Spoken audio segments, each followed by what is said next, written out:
कृपया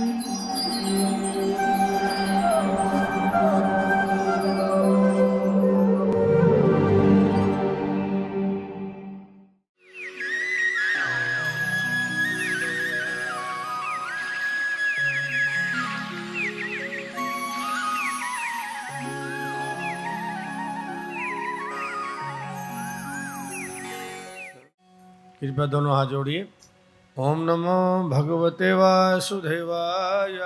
ओम नमो भगवते वासुदेवाय।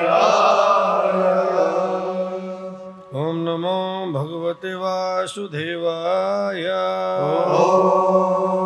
ओम नमो भगवते वासुदेवाय। ओम नमो भगवते वासुदेवाय। ओम नमो भगवते वासुदेवाय। नारायणं नमस्कृत्यं नरं चैव नरोत्तमं देवीं सरस्वतीं व्यासं ततो जयमुदीरयेत्। नष्टप्रायेषु अबधरेषु नित्यं भागवत सेवया भगवती उत्तम श्लोके भक्तिर्भवति नैष्ठिकी। श्री कृष्ण चैतन्य प्रभु नित्यानंदा श्री अद्वैत गदाधर शिवासादि गौर भक्त वृंद। हरे कृष्ण कृष्ण कृष्ण हरे हरे हरे राम राम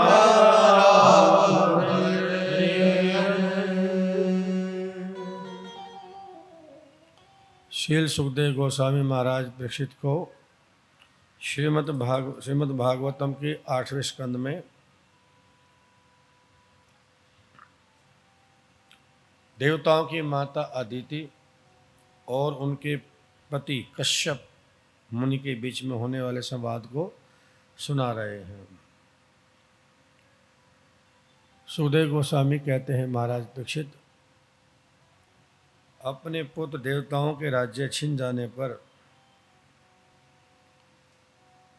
माता अदिति बहुत दुखी हो जाती है, क्योंकि स्वर्ग के ऊपर महाराज असुर के राजा बलि महाराज का शासन हो जाता है।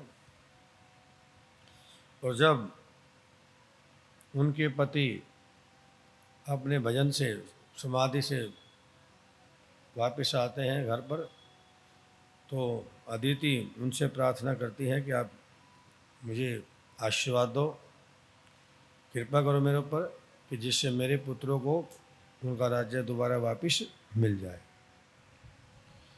मैं अपने पुत्रों के राज्य छिन जाने पर बहुत ही क्या हूँ, दुखी हूँ। यद्यपि बलि महाराज जी भी कश्यप मुनि के ही पुत्र हैं। उनकी दूसरी पत्नी का नाम है दीति, जो असुरों की माता है। वो किसकी पत्नी है? वो भी कश्यप मुनि की ही पत्नी है। अर्थात जो बलि महाराज है वो कौन है? वो भी, हरि बोल, वो भी कश्यप मुनि की संतान है, दूसरी पत्नी से है। लेकिन हर एक माता को अपने पुत्रों की चिंता होती है। तो अपनी पत्नी अदिति की ये दशा देख करके, उसको दुखी देख करके कश्यप मुनि ने कहा, प्रिय, तुम्हारा समाधान जो है वो भक्ति के द्वारा हो सकता है। आपको भगवान श्री विष्णु की, भगवान श्री कृष्ण की भक्ति करनी होगी। भगवान श्री कृष्ण की भक्ति करने से व्यक्ति की सभी इच्छाएं क्या हो जाती हैं? पूर्ण हो जाती हैं। प्रिय, जब मेरे हृदय में संतान प्राप्ति की इच्छा हुई, तब मैंने अपने पिता और अपने गुरु ब्रह्मा जी से जिज्ञासा किया था, पूछा था कि मैं क्या करूं। तब उन्होंने मुझे जो विधि बतलाई थी जो उपाय बतलाया था, मैं वो उपाय तुम्हें बताता हूँ, जिसके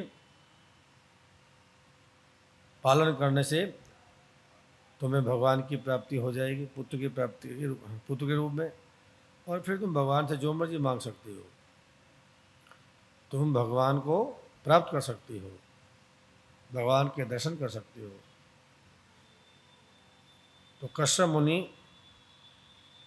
अपनी प्रिय भार्या अदिति से कहते हैं कि देखो, ये जो अनुष्ठान है, ये फागुन मास आता है फरवरी और मार्च के बीच में, शुक्ल पक्ष की द्वादशी तक 12 दिनों तक मनुष्य को केवल दूध पी करके रखना होता है। और इस व्रत में, इस अनुष्ठान में भक्ति पूर्वक कमल नयन भगवान श्री कृष्ण की पूजा करनी होती है और भगवान नारायण की निम्नलिखित श्लोकों के द्वारा आराधना करनी चाहिए। नमस्तुभ्यं भगवते पुरुषाय महीयसे सर्वभूत निवासाय वासुदेवाय साक्षिणे। कश्यप मुनि वह प्रार्थना अपनी पत्नी को बता रहे हैं जो कि भगवान नारायण को खुश करने के लिए एक याचक को करनी चाहिए। अर्थात, हे भगवान, हे महंतम भगवान, हे सबके हृदय में वास करने वाले भगवान,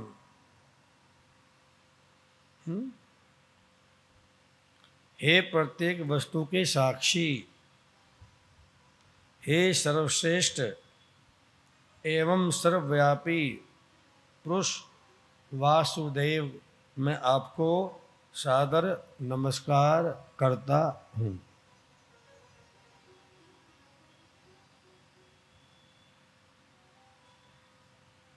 नमो मरकतश्याम वपुषे अधिगते श्रेहे केशवाय नमस्तुभ्यं नमस्ते पीतवासवे।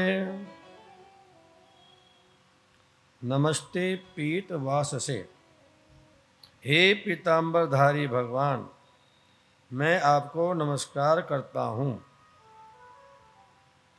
आपके शरीर का रंग मरकत मणि जैसा है,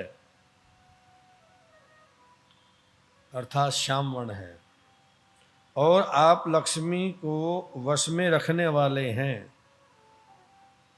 हे भगवान केशव, मैं आपको नमस्कार करता हूँ। त्वं सर्ववरदः पुंसः वरेण्यं वरदर्षभः अतस्ते श्रेयसे धीरा पादरेणुम उपासते। हे परम पूज्य भगवान, हे वरदायकों में श्रेष्ठ भगवान, आप हर एक की इच्छाओं को पूर्ण कर सकते हैं। अतएव जो धीर हैं वे अपने कल्याण के लिए आपके चरण कमलों की धूल को पूजते हैं।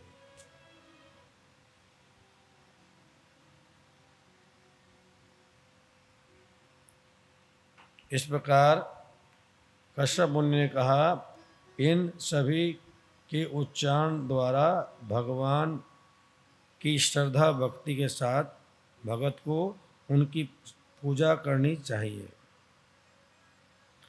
और उनके चरण कमलों में अर्घ्य अर्पित करके केशव भगवान की पूजा करनी चाहिए। सर्वप्रथम भगत को द्वादश अक्षर मंत्र का उच्चारण करके भगवान को फूल माला अगरबत्ती आदि अर्पित करनी चाहिए। द्वादश अक्षर मंत्र है ओम नमो भगवते वासुदेवाय।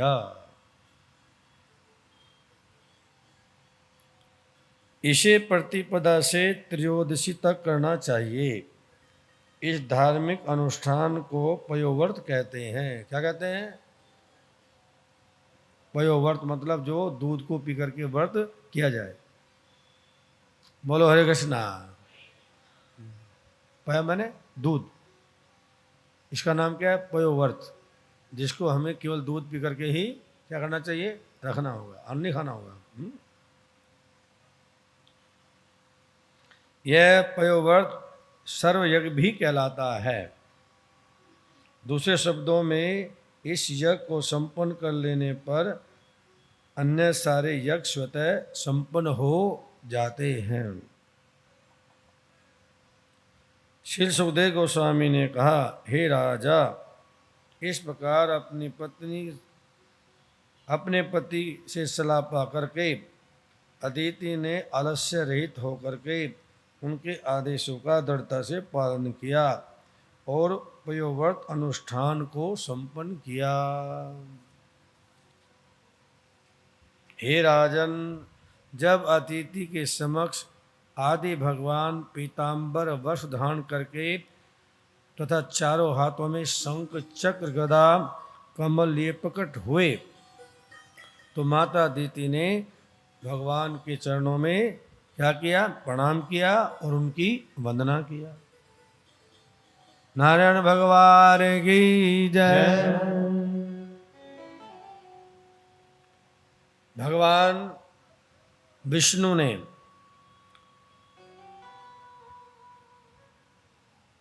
अदिति से कहा, हे देवी अदिति, मैं तुम्हारे अनुष्ठान से बहुत प्रसन्न हूँ। अब आप मुझसे मनचाहा वरदान मांग सकती हो। तुम्हारा अनुष्ठान क्या हो गया है? पूर्ण हो गया है। मैं तुम्हारे अनुष्ठान से बहुत खुश हूँ और तुम्हारे सामने आया हूँ, तुम्हारे पास आया हूँ, तो तुम्हारे को मन चाहा आशीर्वाद प्रदान करने के लिए अब तुम मुझसे जो चाहे वरदान मांग सकती हो। नित्य यज्ञ प्रतिष्ठितम, भगवत गीता में आया। क्या आया है? कि भगवान को यदि प्रकट करना है तो क्या करना पड़ेगा? क्या करना पड़ेगा? यज्ञ करने पड़ेगा। क्या करने पड़ेंगे? यज्ञ करना पड़ेगा। भगवान यज्ञ के द्वारा प्रकट होते हैं। यज्ञ वै विष्णु, और वेदों में कहा गया है यज्ञ क्या है? यज्ञ वो कार्य हैं जिनको हम भगवान विष्णु की प्रसन्नता के लिए संपन्न करते हैं। जो कार्य हम भगवान विष्णु की प्रसन्नता के लिए करते हैं उनको क्या बोलते हैं? उनको यज्ञ कहा जाता है। अनेक प्रकार के यज्ञ हैं, अनेक प्रकार के यज्ञ बताए गए हैं शास्त्रों में, अनेक प्रकार के यज्ञ। लेकिन इस कलयुग के लिए जो श्रीमद् भागवतम के अंदर और अन्य पुराणों में जो सर्वोत्तम यज्ञ बताया गया है वो बताया गया है यज्ञ संकीर्तन प्रायः। करभाजन मुनि जी श्रीमद् भागवतम के 11वें स्कंद में और 32वें श्लोक में महाराज निमि को बताते हैं कि हे महाराज निमि, जब कली काल आएगा, क्या आएगा है? तो उसमें क्या होगा? सबसे सर्वोत्तम यज्ञ वो होगा जिसमें जो लोग हैं क्या करेंगे? क्या करेंगे? भक्त क्या करेंगे? भगवान के नामों का गुणगान करेंगे। संकीर्तन, यज्ञ संकीर्तन प्रायः। संकीर्तन का मतलब मिल करके, सब मिल करके भगवान के नामों का गुणगान करेंगे, उसको बोलते हैं संकीर्तन। का मतलब अकेले, और संकीर्तन मतलब मिलके करेंगे। यज्ञ संकीर्तन प्राय है। और इसको कौन करेगा? इस यज्ञ को कौन करेगा? यजंती यजंती यजंती ही सुमेधसा। इस यज्ञ को संपन्न करने वाले जो भक्त होंगे वो बहुत अतिशय बुद्धिमान होंगे। कम बुद्धि के लोग हरि बोल संकीर्तन यज्ञ को बोलो नहीं अपना पाएंगे, लेकिन जो बहुत अतिशय शार्प बुद्धि वाले होंगे, तीक्ष्ण बुद्धि वाले होंगे, वो क्या करेंगे? इस कलयुग के सबसे सर्वोत्तम यज्ञ किसको? हरिनाम संकीर्तन को अपने जीवन में अपनाएंगे। भगवान चैतन्य महाप्रभु कौन है? भगवान चैतन्य महाप्रभु के बारे में बताया गया है, श्री कृष्ण चैतन्य राधा कृष्ण नहीं अन्य। भगवान चैतन्य महाप्रभु तो स्वयं राधा कृष्ण दोनों एक होके आए हैं। भगवान चैतन्य महाप्रभु तो राधा कृष्ण दोनों एक हैं। क्यों जी? और भगवान श्री कृष्ण ने क्या किया?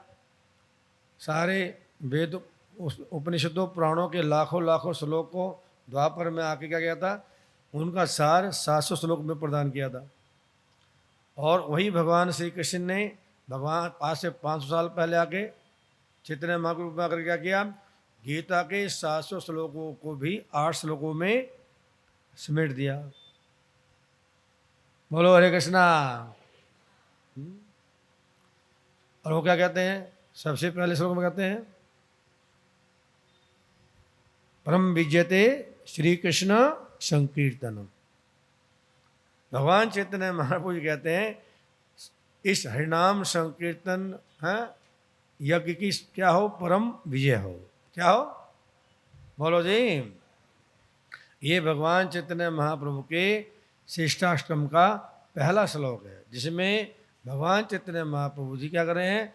हरिनाम संकीर्तन की महिमा के बारे में बताते हैं। क्या कहते हैं?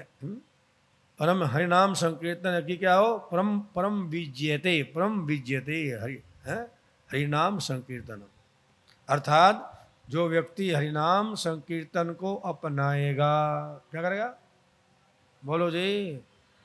जो अपने जीवन में हरिनाम संकीर्तन को अपनाएगा तो भगवान चैतन्य महाप्रभु जी कहते हैं उसकी अपने जीवन में क्या हो जाएगी? परम विजय हो जाएगी। क्या हो जाएगी? बोलो। क्या हो जाएगी? परम विजय हो जाएगी। परम विजय का मतलब क्या है? वह जन्म मृत्यु जरा व्याधि को भी जीत लेगा। वो भगवान के धाम वैकुंठ को भी प्राप्त कर लेगा। बोलिए हरे कृष्णा। क्यों जी? हरिनाम संकीर्तन करने वाले की क्या होगी? परम विजय होगी। परम विजयते हरिनाम संकीर्तनम। और भगवान चैतन्य महाप्रभु जी बता रहे हैं कि यह हरिनाम संकीर्तन से क्या लाभ होता है? इसका लाभ शुरू होता है चेतो दर्पण मार्जनम। जो व्यक्ति हरिनाम संकीर्तन को अपने जीवन में अपनाता है तो हरिनाम संकीर्तन की कृपा से क्या होता है? उसके हृदय में जो कोटि कोटि जन्मों की पाप राशि जमा होती है, जो कि काम क्रोध लोभ मोह मद मात्सर्य के रूप में हमें क्या करती है? कष्ट देती है। ये हमारे हृदय की मलिनता है। ये हमारे मन की क्या है? बोलो, मलिनता है। दुर्भाग्य की बात यह है कि हम अपने गंदे कपड़ों को क्या करते हैं? धो करके साफ कर लेते हैं। कर लेते हैं नहीं कर लेते? बोलो। हमारे कपड़े गंदे हो जाते हैं तो हम क्या करते हैं? उनको बोलो, उनको क्या कर लेते हैं? क्लीनिंग पाउडर से या साबुन से क्या कर लेते हैं? साफ कर लेते हैं। मानते हो? हाँ, कर लेते हैं ना। हमारा अगर शरीर क्या हो जाए? गंदा हो जाए तो हम क्या करते हैं? उसको हम साबुन और पानी से कर लेते हैं, बोलो, पुनः साफ कर लेते हैं। सही बात है। और हम देखते हैं ये क्रिया हमारे को बारंबार बोलो करनी पड़ती है। ऐसे भी भक्त हैं जो दिन में अनेकों बार अपने शरीर को करते हैं, स्वच्छ करते हैं, स्नान करते हैं। सही बात है ना। और ऐसे भी लोग हैं जो अपने वस्त्रों को ना जाने रोज ही धोते हैं। बोलो हरे कृष्णा। सही बात है, सहमत हो? तो ये जो हमारे को वस्त्रों की मैल दिखाई देती है, सही बात है ना, हमारे को अपने शरीर की मैल दिखाई देती है, जिसको हम क्या करते हैं सफाई करते हैं, सबको करनी पड़ती है। लेकिन दुर्भाग्य की बात यह है कि जो हमारे मन के ऊपर, हमारी बुद्धि के ऊपर और जो हमारी आत्मा के ऊपर जो मैल जमती है वो हमें दिखाई बोलो नहीं देती। Is it right? बोलो, बोलिए जी।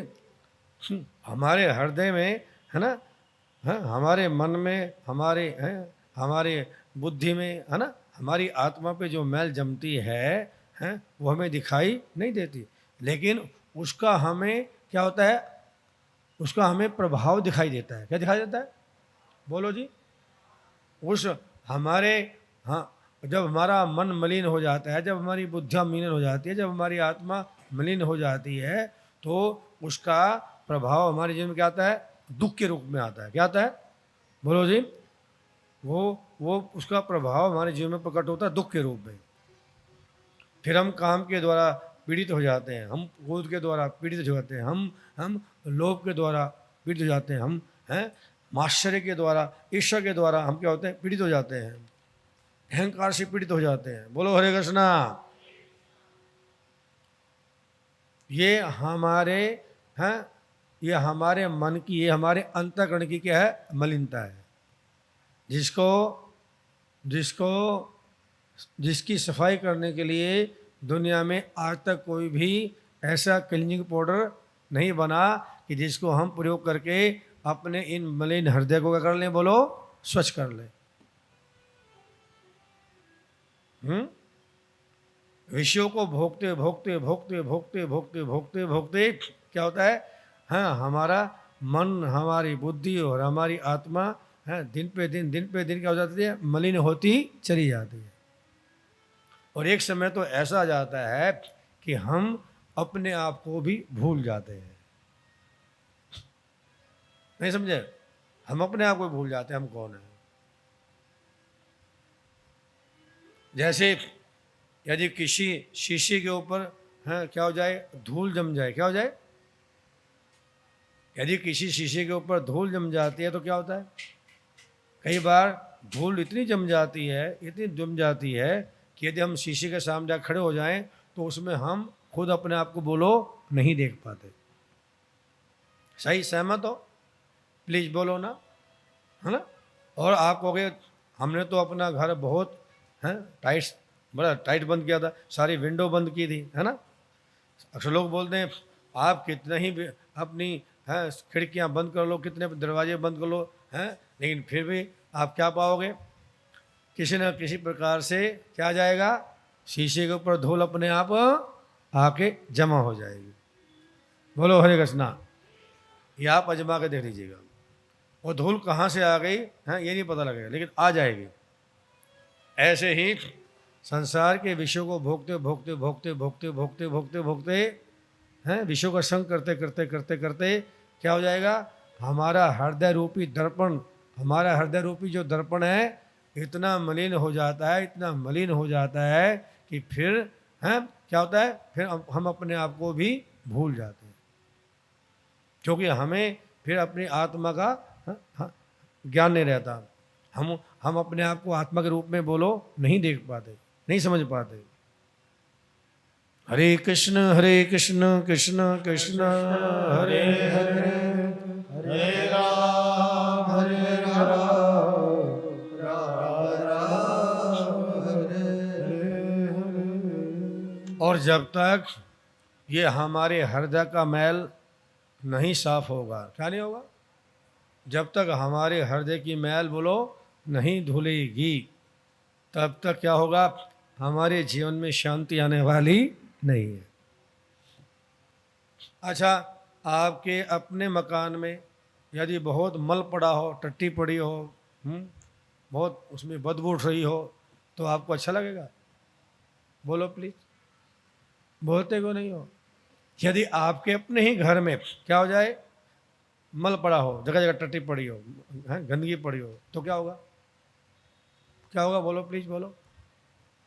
आप क्या पाओगे? उसमें आपका मन नहीं लगेगा, आप बेचैन हो जाओगे, दुखी हो जाओगे।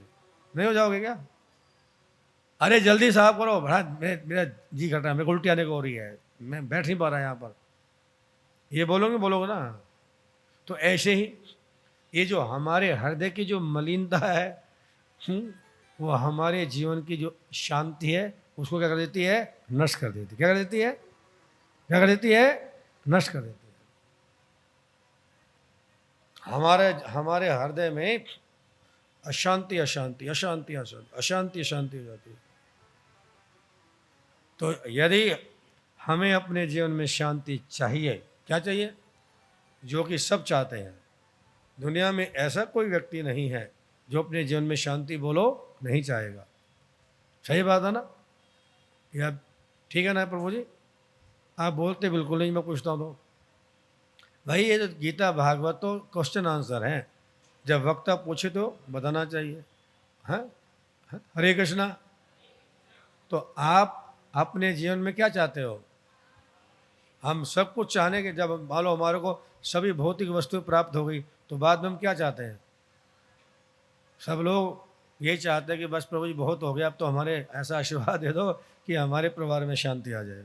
सब कुछ है, लेकिन हम जब से बहुएं आई हैं भाई भी दुश्मन बन गए हैं। ऐसे बहुत लोग बोलते हैं, बहुत लोग बोलते हैं घर में बहुत अशांति होगी, बहुत अशांत है, बहुत दुखी हैं हम, क्या करें?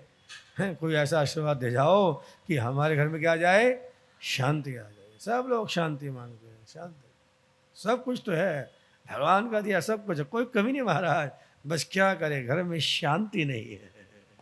हरे कृष्ण कृष्ण कृष्ण हरे हरे, हरे राम तो भगवान चैतन्य महाप्रभु जी कहते हैं कि भैया इस हरिनाम संकीर्तन का सबसे पहला लाभ क्या मिलता है? ये हरिनाम संकीर्तन लेने वाले को ये हरिनाम संकीर्तन के द्वारा कोटि कोटि जन्मों का जो मैल उसकी आत्मा के ऊपर जमा होता है, उसकी चेतना में जो जमा होता है, जो उसके हृदय में जमा होता है, वह मैल जो है इस हरिनाम संकीर्तन के द्वारा क्या कर देती है, धो दी जाती है।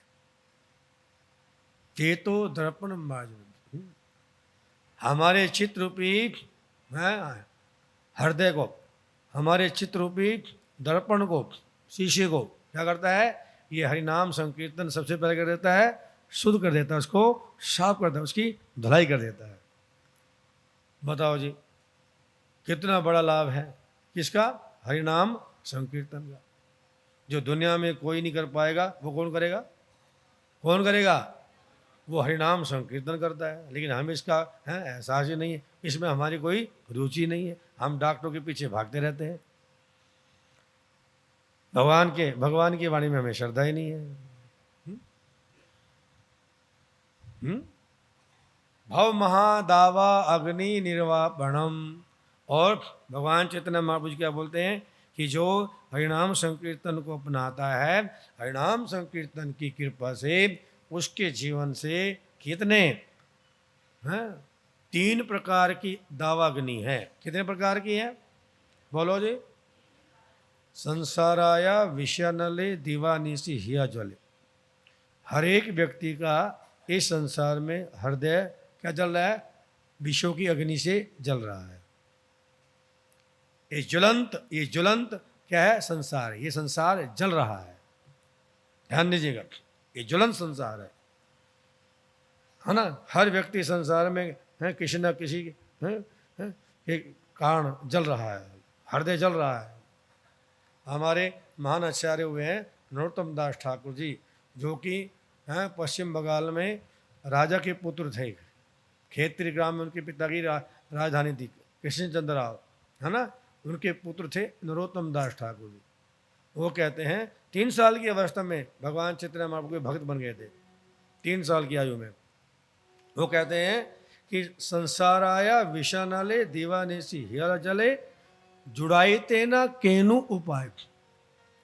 मेरा तो हृदय दिन और रात क्या है? विषयों की अग्नि से जल रहा है, और मैंने अपने हृदय की अग्नि को बुझाने के लिए, शांत करने के लिए इस संसार के सारे भौतिक उपाय जुटा करके देख लिए। संसार में जितने भी भौतिक उपाय हैं मैंने सबको प्रयोग में ला के देख लिया। किसी भी भौतिक उपाय से मेरे हृदय की अग्नि आज तक भी शांत बोलो नहीं हुई।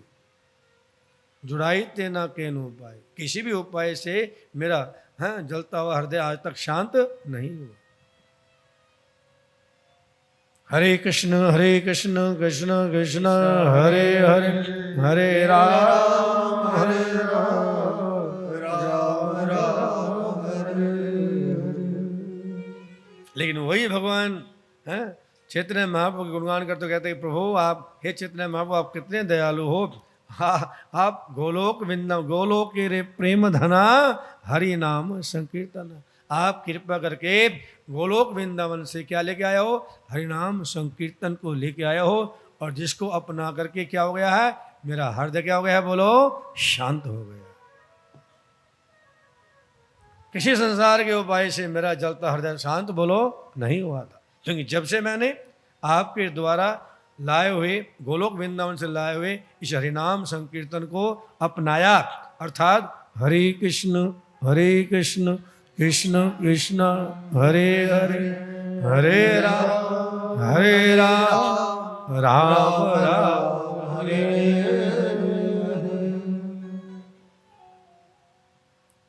क्या हो गया, मेरा जलता हृदय क्या हो गया, शांत हो गया।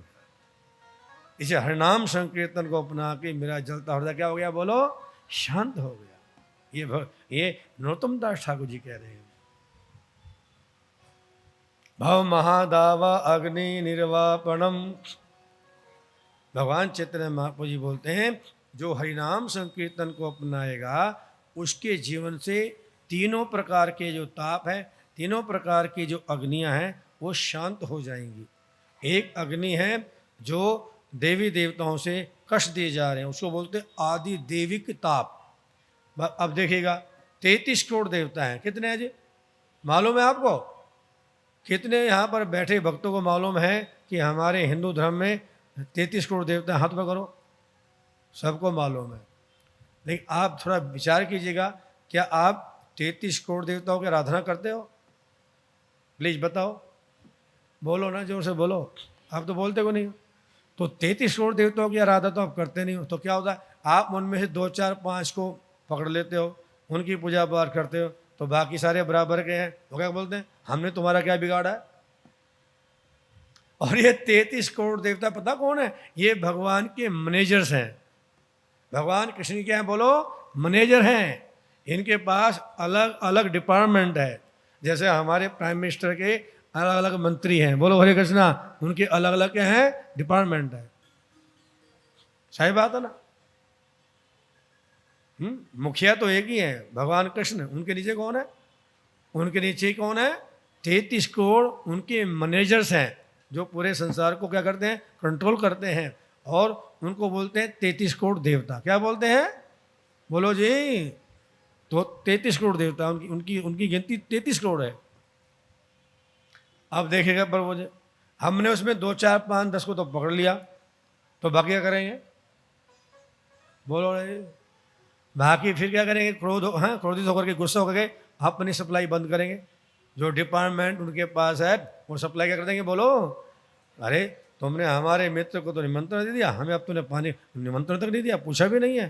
कोई बात नहीं, हमारा नंबर आने दे, फिर बताएंगे हम कौन है। हरे कृष्णा। जो 33 करोड़ देवताओं से जो हमें कष्ट मिलते हैं, उन कष्टों का नाम है आदि देवी कष्ट। क्या बोलते हैं, जोर से बोलो? आदि देवी कष्ट। उनको बोलते हैं देवी देवताओं से मिलने वाले कष्ट को आदि देवी कष्ट, अर्थात आदि देविक ताप। और दूसरा ताप कौन सा, दूसरा कौन सा है?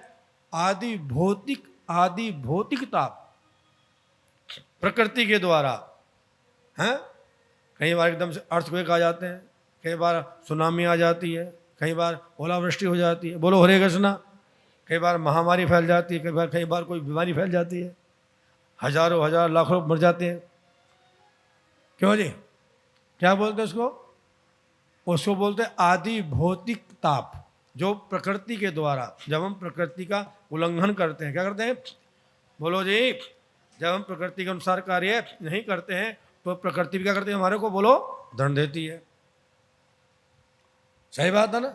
आप देखो प्रकृति है, अग्नि है, अग्नि का स्वभाव क्या है, जलाना और प्रकाश देना है। यदि आप उसको खोजे, मैं तो उसको मानता ही नहीं हूँ, ये तो मिट्टी का ढेला है, और आप अग्नि के अंगारे पे लात मार दो तो क्या होगा, बोलो ना, वो क्या करेगा, वो अपना बदला लेगा।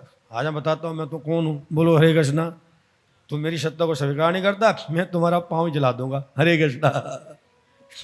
तो जब हम प्रकृति का क्या करते हैं, उल्लंघन करते हैं, क्या करते हैं बोलो, हाँ, जब हम प्रकृति का उल्लंघन करते हैं तो प्रकृति हमें जो दंड देती है, उस दंड का नाम है आदि भौतिक कष्ट। क्या नाम है, बोलो जी, आदि, समझ में आ रहा है, नहीं आ रहा है।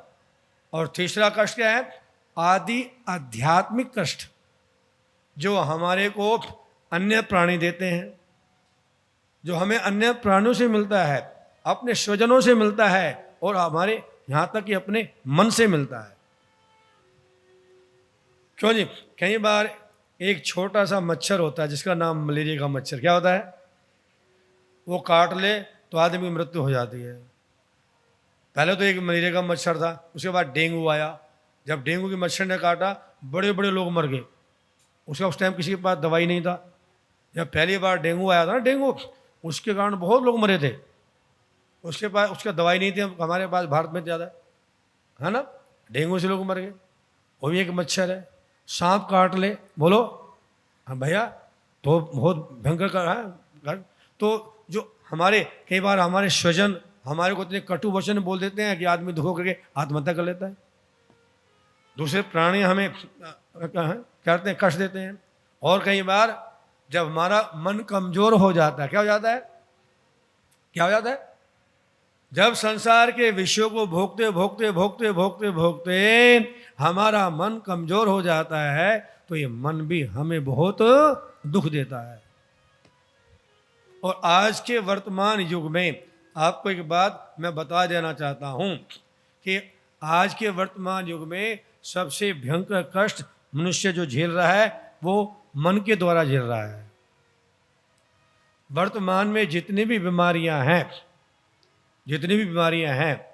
हजारों बीमारियां हैं, तो उनमें से कितनी 88% बीमारी, कितनी 88% बीमारियां, 100 में से 88 बीमारी हमारे मन के कारण चालू होती है। ये सर्वे हो गया है WHO के द्वारा कि संसार में 100 में से 88 बीमारी किसे चालू होती है, जोर से बोलो, मन से चालू होती है। और उनमें से 12 बीमारी ऐसी होती है जो शरीर से चालू होती है।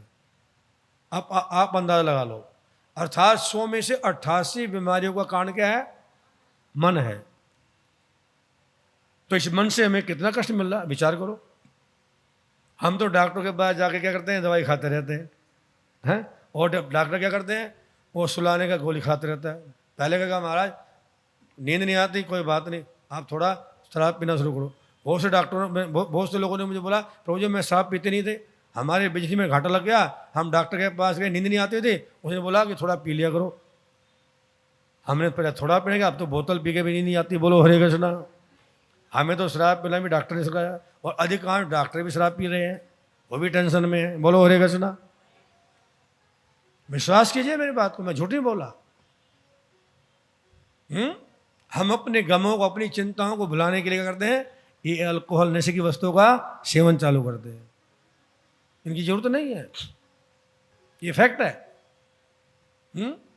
कितने % बीमारी, अरे दो बोल दो भाई, 100 में से 88% बीमारी, 100 में से 88 बीमारी मन से चालू हो रही है। और दुनिया में किसी डॉक्टर के पास मन का इलाज नहीं है, किसी के पास नहीं है। एक डॉक्टर है अब दुनिया में, उसके पास इलाज है, उस डॉक्टर का नाम है कृष्णा। हरि बोल। क्या बोला, बोल दो भाई। दुनिया में एक ही डॉक्टर है जिसके पास मन का इलाज है। और उसका नाम क्या है? Krishna. Krishna is the supreme doctor. भगवान श्री कृष्ण सबसे श्रेष्ठ डॉक्टर हैं। और वो कहते हैं भाई मैं तुम्हारे मन का इलाज कर दूंगा, हैं, यदि तुम मेरी शरण में आओगे। यदि तुम मेरी शरण में आओगे तो क्या हो जाएगा? मैं तुम्हारे मन का इलाज कर दूंगा। हरे कृष्ण कृष्ण कृष्ण हरे हरे, हरे राम यदि तुम अपने मन को मुझ में लगाओगे तो मैं तुम्हारे मन को उसके कष्टों से क्या दे दूंगा? मुक्ति दे दूंगा। इसलिए मंत्र, क्या बोला? जोर से बोलो, बोलो जी, जोर से बोलो। मंत्र अर्थात जो हमारे मन को उसके कष्टों से मुक्ति दिला दे, उसका नाम है मंत्र। बोलो हरे कृष्णा। जिस उपाय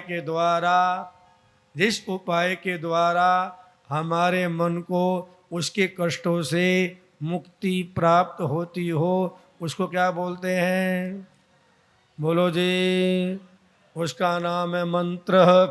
और हरे कृष्ण कृष्ण कृष्ण हरे हरे, हरे राम राम राम हरे। इसको बोलते हैं महामंत्र। क्या बोलते हैं? जोर से बोलो। इसको बोलते हैं महामंत्र। अन्य तो मंत्र है, बहुत सारे हैं, हजारों लाखों हैं मंत्र, लेकिन ये क्या है? बोलो। इसको शास्त्र में बोला गया महामंत्र। महामंत्र का अर्थ क्या होता है? महामंत्र का अर्थ होता है कि जिसमें सारे के सारे मंत्र समाये हो, उसको बोलते महामंत्र। जिसको जपने के बाद हमें संसार के सारे मंत्र को जपने का एक साथ लाभ मिले, उसका नाम है महामंत्र। थोड़ा जोर से बोलो प्लीज। क्या पहचान है इसकी? इसके जपने से दुनिया में जितने भी मंत्र हैं उनको जाप करने का लाभ हमें अपने आप मिल जाए। इसी प्रकार महामंत्र के द्वारा दुनिया के सारे मंत्र जपने का लाभ मिलेगा। और भगवान श्री कृष्ण की भक्ति करने से हमें 33 करोड़ देवताओं की एक साथ भक्ति करने का, आराधना करने का भी क्या मिलेगा? लाभ मिलेगा। ये देवर्षि नारद जी ने श्रीमद् भागवतम के 4 स्कंद में प्रचेताज गणों को कहा, प्राचीन बरी के 10 पुत्रों को, हैं, क्या कहा? अरे प्रचेताज गणों, तुम मुझसे जानना चाहते हो कि जीवन का कल्याण कैसे होगा? तो जीवन का कल्याण तो अच्युत हरि भगवान विष्णु की भक्ति करने से होगा। और इन अच्युत हरि भगवान श्री कृष्ण की भक्ति करने से कैसे करोगे? इनकी भक्ति करने से 33 करोड़ देवताओं की भक्ति अपने आप हो जाएगा, पूजा अपने आप हो जाएगा। फिर उदाहरण दिया कि जैसे वृष्टि जड़ में पानी देने से उस वृक्ष की तना, टहनी, पत्ते, फूल, फल अपने आप क्या हो जाते हैं? हष्टपुष्ट हो जाते हैं। आप सहमत हो? बोलो जी, जोर से बोलो। सहमत हो?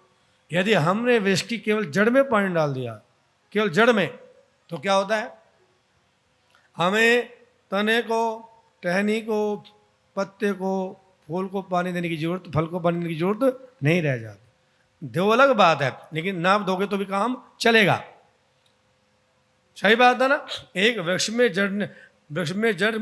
वृक्ष की जड़ में पानी देने से पूरा वृक्ष हरा भरा हो जाता है, हष्टपुष्ट हो जाता है। नारद जी कह रहे हैं। इसी प्रकार जो व्यक्ति अपने पेट में भोजन पहुंचाता है, कहाँ पहुंचाता है? पेट में भोजन पहुंचाता है, तो क्या होता है? उसकी सारी इंद्रियां हष्टपुष्ट हो जाती है। यदि हम सोचें, हाँ कहें, अरे ये क्या, हम तो इतना काम करती, देखती रहती हैं, हाथ का हम इतना काम करते हैं, हमें तो खाने को मिलता नहीं है, हैं? कान बोले हम इतना सुनते हैं, इतना करते हैं, तो हाँ हमें कुछ खाने को मिलता ही नहीं है। और हम अपनी अलग इंद्रियों में भोजन डालें, नाक में, आँख में, कान में, अलग अलग स्थानों पर डालें, तो कुछ फायदा होगा? बताओ ना, क्या हम हष्पुष्ट हो जाएंगे? क्या हमारी इंद्रियाँ हष्पुष्ट हो जाएंगी? क्या करना पड़ता है? क्या करना पड़ता है? हमारे को अपने अमाशय में, हमारे को अपने पेट में, सारे सारे के सारे शरीर के अंगों को मिल करके क्या करना पड़ता है? कहाँ? अमाशय में भोजन पहुँचाना पड़ता है। पेट में भोजन नहीं पहुँचेगा तो कोई इंद्रियां भी काम बोलो नहीं कर पाएंगी, सब कमजोर हो जाएंगे। जैसे अमाशय में, पेट में भोजन पहुँचाने से पूरे शरीर की अंग हष्टपुष्ट हो जाते हैं। कौन कह रहे हैं बात? कौन कह रहे हैं? देव ऋषि नारद जी कह रहे हैं। शंभु, नारद और 12 महाजनों में से दूसरे महाजन कौन है? नारद जी हैं, जो भगवान को प्राप्त करने का उपाय बताते हैं। इसलिए कोई साधारण व्यक्ति की वाणी नहीं है ये।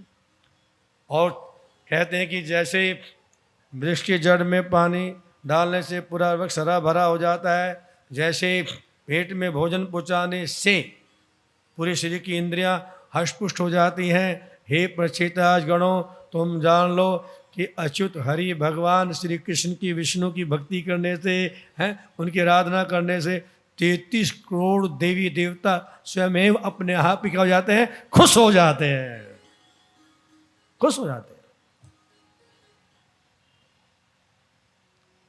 अब इस बात पे आपको थोड़ा सा अपनी बुद्धि का प्रयोग करना होगा।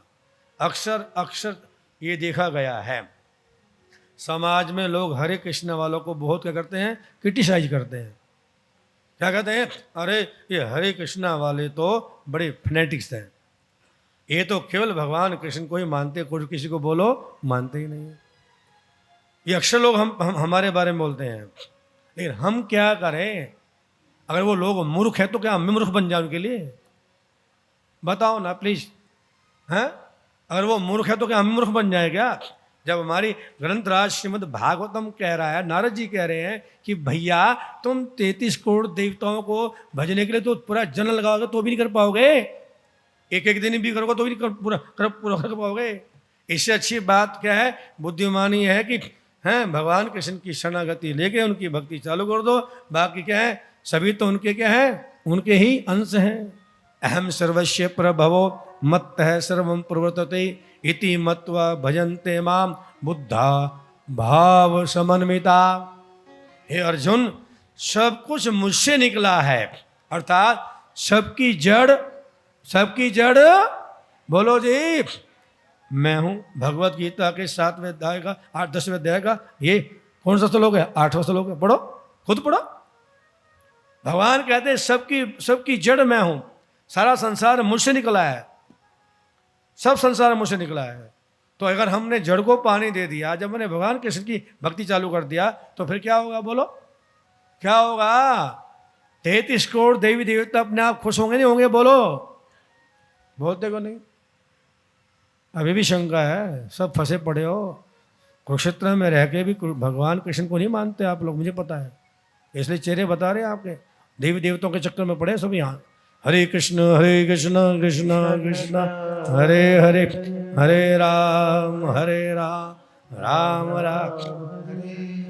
मैं तो बस स्पष्ट बोलने वाला हूँ, मुझे तो अपने प्रभु की वाणी बोलनी है। किसी को अच्छी लगे चाहे हरि बोल, मैं आपको रिझाने के थोड़े बोलूँगा, मैं तो अपने भगवान को रिझाने के लिए बोलूँगा। क्यों जी? जैसे भगवान जी कह रहे हैं मैं बोलो। भव महादावा अग्नि निर्वापणम, अर्थात 33 करोड़ देवी देवता जो हमारे को क्या देते हैं? कष्ट देते हैं, उससे मुक्ति मिलेगी। और फिर तीनों तापों से भी क्या मिलेगी? मुक्ति मिल जाएगी। आदि दैविक, आदि भौतिक और आदि आध्यात्मिक कष्ट क्या हो जाएंगे? ये भी हरिनाम संकीर्तन के द्वारा क्या हो जाएंगे? समाप्त हो जाएंगे। श्रेयः केरवः चंद्रिका वितरणम विद्या वधु जीवनम आनंदम। क्या चाहिए भैया? हम क्या चाहते हैं? बोलो ना। हर व्यक्ति अपने जीवन में आनंद चाहता है। आनंद के लिए हम दिन रात भाग रहे हैं, परिश्रम कर रहे हैं, तो भी हमारे मन को तृप्त करने वाला आनंद हमें बोलो नहीं मिल रहा है। प्रयास करने पर भी नहीं मिल रहा है। धन कमा के देख लिया तो भी आनंद नहीं मिला। सुंदर पत्नी को भोग करके देख लिया तो भी आनंद नहीं मिला, है ना। बड़े पद पे काम करके देख लिया तो भी आनंद बोलो नहीं मिला, तो फिर आनंद है कहाँ? है कहाँ वो आनंद? विचार करो। अरे मखमल के गद्दों पे सोने का नाम आनंद थोड़ी है। अरबों की धन संपदा जुटाने का नाम आनंद नहीं है महाराज। ये दिमाग से निकाल दो। अपने आप को, ध्यान दीजिएगा, अपने आप को पहचान लेने का नाम ही आनंद है। क्या बोला? बोलो ना प्लीज। अपने आप को पहचान लेने का नाम ही क्या है? आनंद है। अर्थात जब हम ये जान जाएंगे कि मैं शरीर नहीं हूँ और मैं क्या हूँ? आत्मा हूँ, और फिर जब हम आत्मा के स्तर पर कार्य करना शुरू कर देंगे तो हमारे जीवन में आनंद ही आनंद रहेगा। क्योंकि हमारी आत्मा का जो स्वभाव है वो क्या है? सच्चित आनंद में है। हमारी आत्मा का ही जैसे अग्नि का स्वभाव जलाना प्रकाश है। आप अलग कर सकते हो? बताओ ना। क्या दुनिया में कोई भी व्यक्ति अग्नि से उसकी शक्ति, प्रकाश और जलाने की शक्ति दूर कर सकता है? बताओ प्लीज। कोई आज तक लेबोरेटरी में नहीं कर पाया, कोई साइंटिस्ट नहीं कर पाया। क्या आप चीनी से उसकी मिठास अलग कर सकते हो? बोलो ना प्लीज। कोई नहीं कर सकता। एक मिर्ची होती, मिर्ची मुंह में आ जाए तो आग लग जाती है। बोलो हरे कृष्णा। आज तक कोई साइंटिस्ट मिर्ची से उसका तीखापन दूर नहीं कर पाया। मैं गलत बोल रहा हूं तो बताओ। क्यों जी? जल है, जल का स्वभाव तरलता है। क्या आज तक किसी साइंटिस्ट ने जल की तरलता को उसे छीन लिया? क्या किसी ने जल से तरलता को अलग कर दिया? बोलो जी प्लीज बोलो। नहीं किया। तो जिस तरह हम किसी वस्तु के स्वभाव को उससे अलग नहीं कर सकते, ऐसे ही हमारी आत्मा का जो स्वभाव है वो भी हमारी आत्मा से अलग हम कोई नहीं कर सकता। और हमारी आत्मा का स्वभाव क्या है? सत चित आनंद। क्या नाम है? बोलो। अरे जोर से बोल दो भाई। अब आपको क्या महाराज सत क्या होता है, चित क्या होता है, आनंद क्या होता है? सत का मतलब होता है अटर्निटी, कभी ना समाप्त होने वाला, उसको बोलते हैं सत। और हमेशा रहेगा, कभी नष्ट नहीं होगा, किसी परिस्थिति में नष्ट नहीं, जो किसी परिस्थिति में बदलेगा ही नहीं। चित, फुल ऑफ नॉलेज। बोलो हरे कृष्णा। क्या बोला? फुल ऑफ नॉलेज, इसको बोलते हैं चित। और आनंद का मतलब फुल ऑफ ब्लिस, जो कभी भी दुखी हो ही ना, ऐसी अवस्था का नाम क्या है? आनंद। सच्चित आनंद। तो अपने आप को जान लेने का नाम, अपने आप को जान लेने का नाम क्या है? बोलो, बोल दो प्लीज। अभी तो हम ये जानते हैं मैं तो कुशोत्तर का रहने वाला हूँ, मैं तो ब्राह्मण हूँ, मैं तो अक्षत्रिय हूँ, मैं तो वर्मा हूँ, मैं शर्मा हूँ, मैं ये हूँ, मैं स्त्री हूँ, मैं पुरुष हूँ। बोलो हरे कृष्णा। सही बात है ना। हमने तो इसी में अपने आप को यही माना हुआ है। हम तो अपनी पहचान इस शरीर से कर रहे हैं। हम तो अपने आप को भूले बैठे हैं। हम तो आत्मा को भूले बैठे, शरीर से अपनी पहचान बता रहे हैं। क्यों जी? सही बात है ना। और शरीर कैसा है? शरीर तो क्या है? अंतवंत में देह। शरीर का तो नष्ट होना ही होना है, ये तो सत्य है ही नहीं। इसमें तो विकार होने ही होने, इसने तो बूढ़ा होने ही होना है, इसने तो बीमारी लगनी है, इसने तो नष्ट होना ही होना है, इसने तो हमें कष्ट देना ही देना है। जब तक हम इस शरीर के स्तर पे जिएंगे तो हम कभी सुखी बोलो, क्योंकि इसमें तो विकार होने ही होने हैं, इसको तो हम रोक ही नहीं सकते। ये तो प्रकृति का दिया हुआ शरीर है, प्रकृति बदल रही है तो हमारा शरीर भी बदलता रहेगा। तो आनंद क्या है? बताओ प्लीज, जोर से बोलो। आनंद क्या है? अपने आप को जान लेना। और भगवान चैतन्य महाप्रभु बोले विद्या वधु जीवनम। संसार के सारे ज्ञानों का क्या है? जीवन। विद्या वधु जीवनम। इस संसार में जितना भी ज्ञान है वो ज्ञान रूपी वधु का, स्त्री का क्या है, ये पति है, ये इसका जीवन है। ये कौन कौन? हरे कृष्ण कृष्ण कृष्ण हरे हरे, हरे राम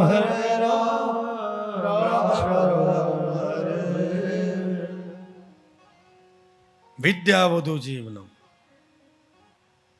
वो सारा ज्ञान बेकार है जिस जिस जिस ज्ञान के द्वारा हमारे जीवन में संकीर्तन ना हो। क्या ना हो? बोलो जी। आप किसी से उसका जीवन अलग कर दो तो फिर वो तो डेड बॉडी होगी ना। बोलो हरे कृष्णा। तो भगवान चैतन्य महाप्रभु जी कहते हैं विद्यावधु जीवनम। ये तो सारे ज्ञान रूपी वधु का क्या है? जीवन है। अगर ये नहीं जीवन में तो वो ज्ञान उसको शांति बोलो नहीं दे सकता। इसलिए बड़े बड़े विद्वान लोग मैं देखा बेचारे बहुत परेशान हैं, डिप्रेशन के शिकार हो गए हैं। आप यूनिवर्सिटी में जाकर देखो बड़े बड़े प्रोफेसर बहुत डिप्रेशन में हैं। बोलो हरे कृष्णा। हैं? क्यों डिप्रेशन में है? क्यों? उनके जीवन में क्या नहीं है? बोलो ना। उनके जीवन में संकीर्तन नहीं है। क्या नहीं है? क्या नहीं है? उनके जीवन में संकीर्तन नहीं है। उनकी विद्या रूपी वधु का उसमें प्राण नहीं है। क्या नहीं है? बोलो। उनके प्राण नहीं है, उनके पास प्राण नहीं है। हरे कृष्ण कृष्ण कृष्ण हरे हरे, हरे राम राम राम हरे हरे, हरे कृष्ण हरे राम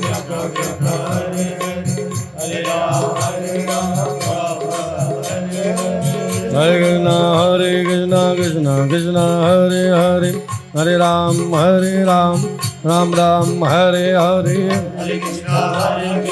आप तो जोर से बोलो, कल्याण हो जाएगा। हरे कृष्ण कृष्ण हरे हरे, हरे राम राम राम हरे हरे।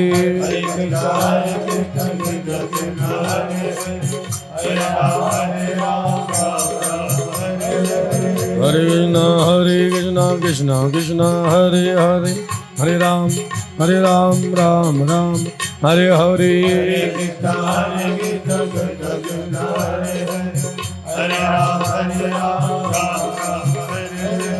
हरे कृष्ण कृष्ण कृष्ण हरे हरे, हरे राम राम राम हरे हरे।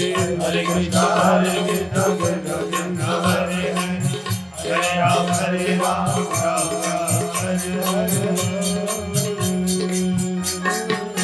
आनंदम बुद्धिवर्धनम।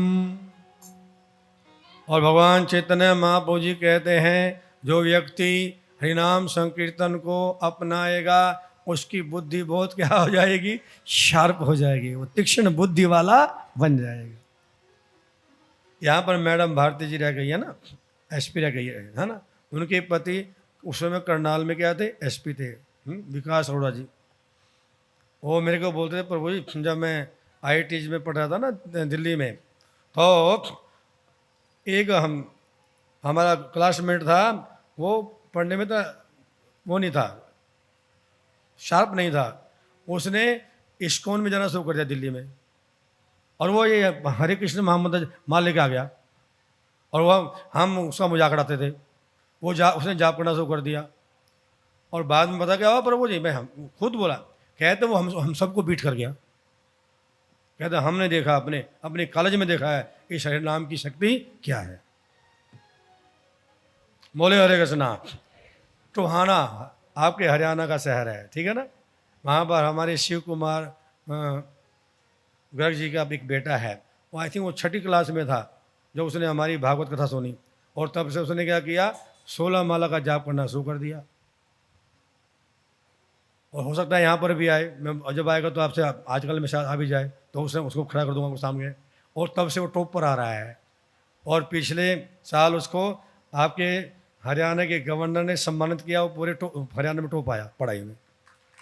अब उसका सारा खर्चा सरकार दे रही है भैया। और पता क्या जाता है? ऐसे छोटे बाल रख करके और चोटी रख कर जाता है। ऐसे बाल छोटे, बिल्कुल छोटे छोटे बाल, उसकी लंबी चोटी है, उसको शर्माता नहीं है वो। और बनिया परिवार का बच्चा है, ये नहीं ब्राह्मण परिवार का है। ये उसके पूर्व जन्म की क्या है? भक्ति है। और उसका छोटा भाई अभी मुश्किल से 5 साल का होगा। जब मेरी कथा होती है, ये जानता है, खड़े हो जा भाई, तो पुलिस वाले जवान, इसने ये जानता है उस परिवार को, अच्छे से जाता रहता है हटवाने में। अभी 5 साल का बच्चा है, छोटा बच्चा है। और जब मैं जय राधा माधा गाना शुरू करूँगा, वो छोटा सा बच्चा शर्म ही नहीं करेगा किसी की, खड़ा होकर नाचना शुरू कर देगा। क्यों भाई, झूठ बोलो? मैं बोलो, छोटा बच्चा 5 साल का है, जब से 3 साल का था तब से खड़ा होकर नाचना शुरू कर देता। जैसे मैंने जय राधा माधव गाना शुरू किया, वो खड़े हो गया, किसी शर्म नहीं करता, नाचना शुरू कर देता। ये सब क्या है? देखो, ये किसकी है? ये भगवान के नाम की शक्ति है, जिसको हम नकार नहीं सकते। मेरे पास अनेक उदाहरण है, अनेक उदाहरण है, लेकिन बशर्ते कि हम क्या करें? भगवान के नाम में क्या करें? श्रद्धा करें। क्या करें? श्रद्धा नहीं होती, इसलिए हम उसका लाभ नहीं मिलता। नाम तो सब लेते हैं, नाम तो बोलो जी सब लेते हैं, लेकिन जिसकी श्रद्धा नहीं होती उसको ज़्यादा लाभ नहीं मिलता। और जो श्रद्धा के साथ लेते हैं उसको महीनों में चमत्कार दिखाई देते हैं। वो तो महीनों में जीवन बदल जाता है उस व्यक्ति का। तो क्यों जी? हरे कृष्ण कृष्ण कृष्ण हरे हरे, हरे राम राम राम। जोर से बोलिए, हरे कृष्ण कृष्ण कृष्ण हरे राम राम राम। हरे कृष्ण कृष्ण कृष्ण हरे हरे, हरे राम राम राम। तो कहने का भाव क्या है? यदि हम श्रद्धा के साथ हरिनाम संकीर्तन करेंगे तो क्या हो जाएगा? हमारी बुद्धि इतनी शार्प हो जाएगी, हम इतने बुद्धिमान हो जाएंगे कि हमारा कोई मुकाबला नहीं कर पाएगा।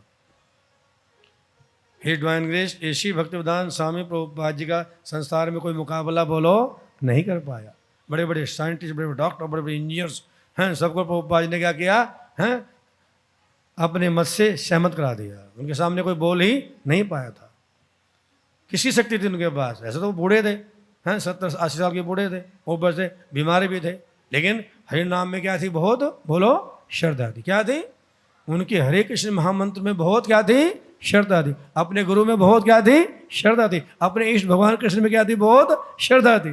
और इसलिए इन तीनों में श्रद्धा करके वो ऐसा अजूबा कर गए महाराज 11 सालों में 12 सालों में कि दुनिया के इतिहास में आज तक किसी ने भी तो नहीं किया, आज तक नहीं किया।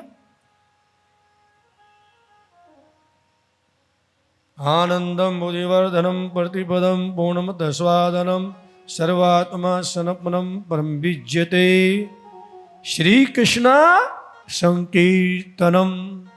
श्री कृष्ण बोलो संकीर्तनम। हरे कृष्ण कृष्ण कृष्ण हरे हरे, हरे राम राम राम हरे हरे।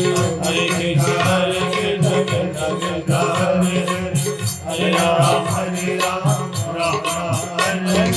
हरे 2 मिनट के लिए सब ताली बजा के गाएंगे। हरे कृष्ण कृष्ण कृष्ण हरे हरे, हरे राम राम राम हरे हरे।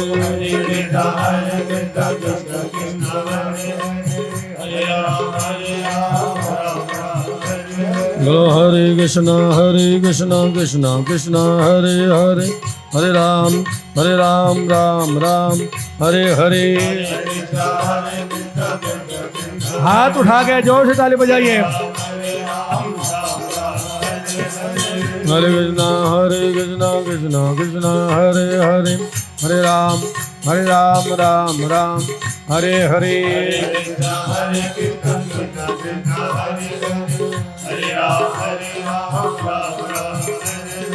आवाज नहीं आ रही, जोर से बोलो। हरे कृष्ण कृष्ण कृष्ण हरे हरे, हरे राम राम राम हरे हरे। माताएं प्लीज जोर से बोलिए। हरे कृष्ण कृष्ण कृष्ण हरे हरे, हरे राम राम राम हरे हरे।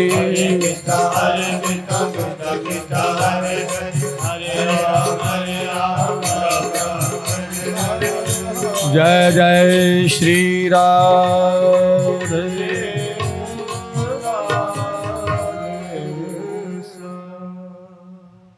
भगवद गीता का 17वां अध्याय नोट करो और श्लोक नंबर है 28। अगर श्लोक याद ना रहे तो ये नोट कर लो कि ये भगवद गीता के 17वें अध्याय का अंतिम श्लोक है। कौन सा श्लोक है? भगवद गीता के 17वें अध्याय का अंतिम श्लोक, जिसका नाम है, काउंटिंग है 28वां, है ना।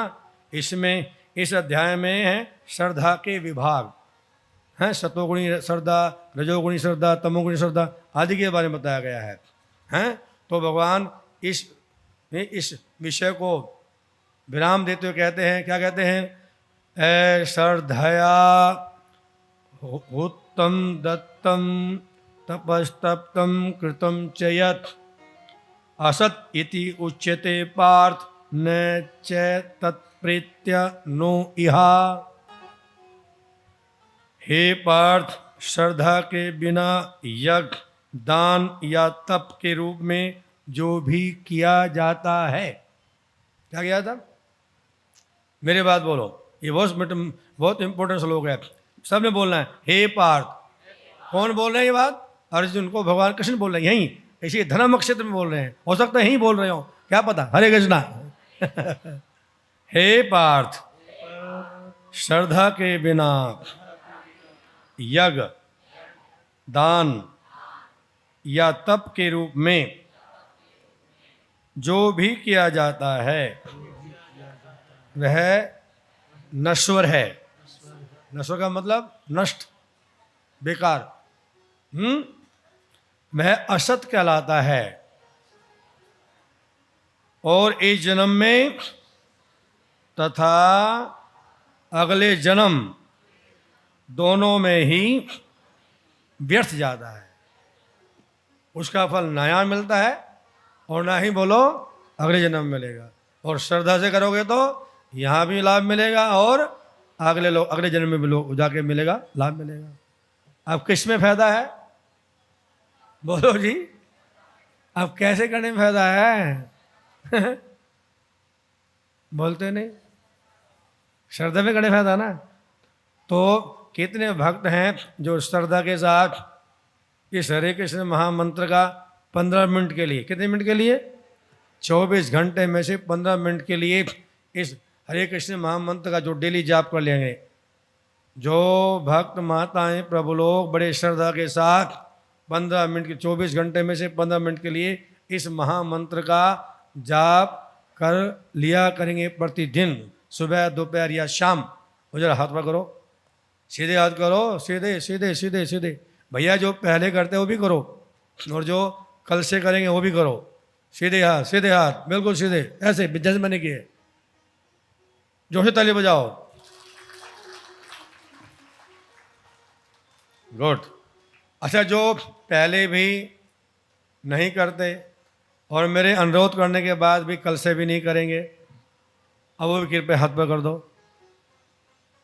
कोई है तो हाथ पर करो। कोई माता का हाथ ऊपर नहीं, किसी बालिका का, बच्चे का हाथ ऊपर नहीं, किसी प्रभु का भी हाथ ऊपर नहीं है। इसका मतलब आप सभी क्या हो गए हो? सहमत हो गए अब कि इस हरे कृष्ण महामंत्र से आपको बहुत क्या मिलने वाला है? लाभ मिलने वाला है। Thank you very much, so nice of you.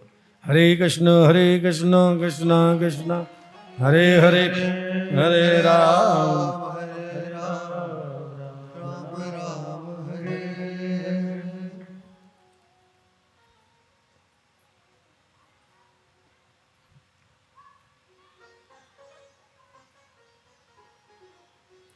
तो भगवान ने कहा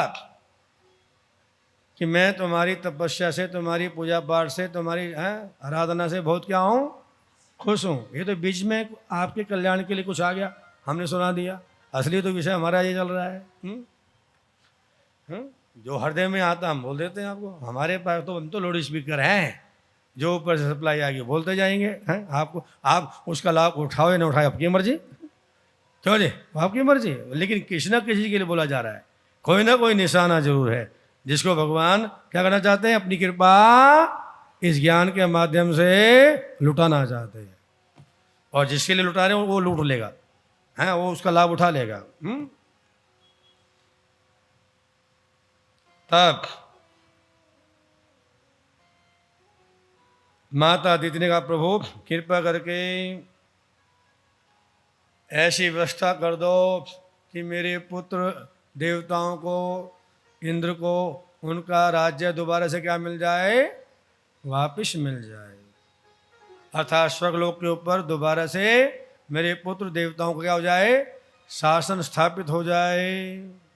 एक तो मैं ये चाहती हूँ और दूसरा मैं ये भी चाहती हूँ कि इन असुरों का नाश हो जाए।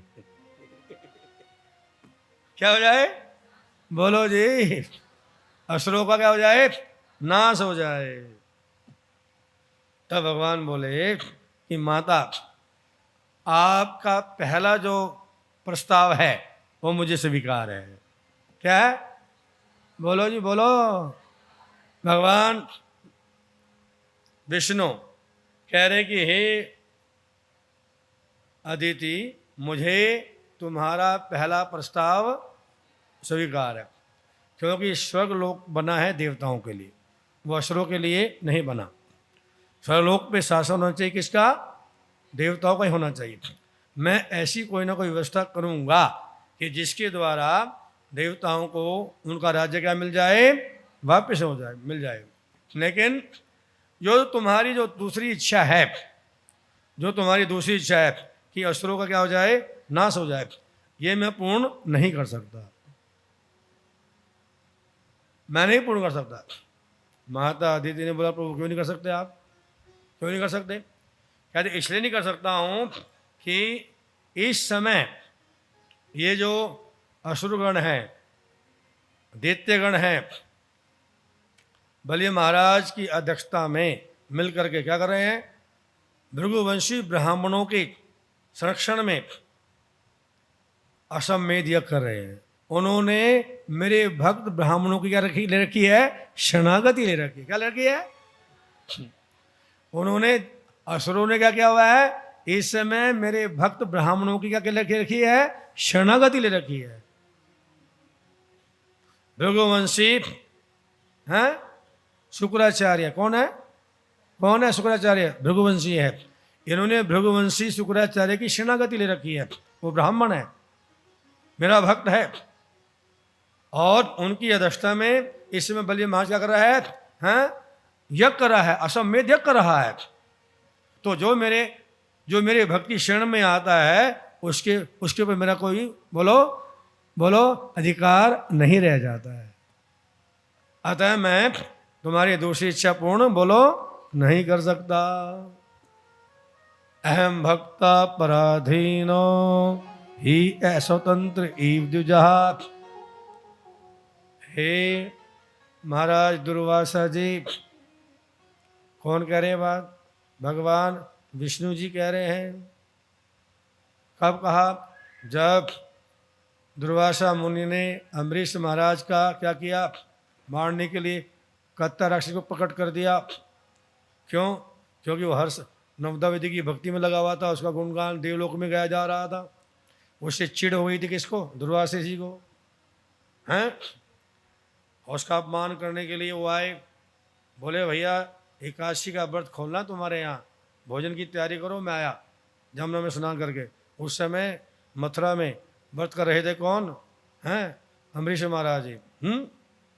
और जानबूझ के व्रत खोलने का समय निकाल दिया। विद्वानों से, ब्राह्मणों से पूछ कर उन्होंने एक घूंट क्या पी लिया, चरणमत पी लिया। इसी पे आग बुलवालो हो गए कौन, दुर्वासा मुनि। अरे मुझे खिलाए बिना खा लिया, तुम कैसा भक्त हो, हैं, देवलोक में तुम्हारा गुणगान गाया जा रहा है और तुम यहाँ पर एक वैष्णव के चरणों में अपराध कर रहे हो, भगत के चरणों में। मैं अपने अपमान का बदला लूंगा। अपनी एक लट पट के मार दी, बाल पाड़ के, उससे कतरक्षा प्रकट हो गई, उसका वध कर दो। और जैसे ही कतरक्षा अम्बरीश महाराज को मारने के लिए आगे भागी तो क्या हुआ, सुदर्शन चक्र प्रकट हो गया और उसने उस कतरक्षा के टुकड़े टुकड़े कर दिए। और बाद में वो सुदर्शन चक्र क्या हो गया, दुर्वासा मुनि के पीछे चल पड़ा मारने के लिए। और उससे बचने के लिए सारे ब्रह्मांडों में भागते भागते जब कहीं बचाव नहीं हुआ तो भगवान विष्णु के पास पहुंच गए वैकुंठ में। प्रभु बचाओ बचाओ, ये आपका चक्र मुझे मार देगा। 1 साल से भाग रहे थे आगे आगे पीछे पीछे सुदर्शन चक्र था। भगवान विष्णु ने बोला चक्र तो मेरा है, लेकिन इसके ऊपर मेरा अधिकार नहीं रहा है। क्या कहते? अरे बोल, भगवान का चक्र तो मेरा है, लेकिन इसके ऊपर मेरा कोई अधिकार इस समय नहीं रहा। क्यों? क्योंकि ये तो मेरे भक्त अम्बरीश के पास गिरवी रखा जा चुका है, और जब कोई वस्तु गिरवी रखी जाती है ना, तो जिसके पास गिरवी रखी होती है उसकी हो जाती है। वो पहले वाले व्यक्ति को उसके ऊपर कोई अधिकार बोलो नहीं रहता। यद्यपि चक्र मेरा है, लेकिन मैं पृथ्वीलोक का एक राजा है, महाराज अम्बरीश राजा सम्राट हो गए पूरी पृथ्वी का भी। वो नवदा विधि की भक्ति में हर समय लगा रहता है, मुझसे कुछ चाहता भी नहीं है। उसने मुझे अपने क्या कर लिया है? अधीन कर लिया है। मेरा चक्र उसके पास गिरवी रखा जा चुका है। ये तो उसकी बात सुनेगा, मेरी सुनने वाला नहीं है। अहम भक्ता पराधीनो, हे दुर्वासा मुनि जी, मैं तो अपने भक्त के अधीन रहता हूँ। मैं तो ही अस्वतंत्र ईव द्विजहा, मैं तो कभी भी स्वतंत्र अपने भक्तों से होता ही नहीं हूँ। मुझे तो अपने भक्तों से हारने में मजा आता है, मैं अपने भक्तों से कभी जीतता ही नहीं हूँ। क्यों जी? ग्वालों से भगवान क्या होते? ग्वालों से भगवान क्या होते? पिट जाते थे, हार जाते थे। ग्वाल वाले भगवान को हरा देते थे। हरे कृष्ण कृष्ण कृष्ण हरे। ऐसे बलिन तो ग्वालन से ये खेलन में पिट जाए, ऐसो चटक मटक को ठाकुर तीनों लोकन में कोई ना है।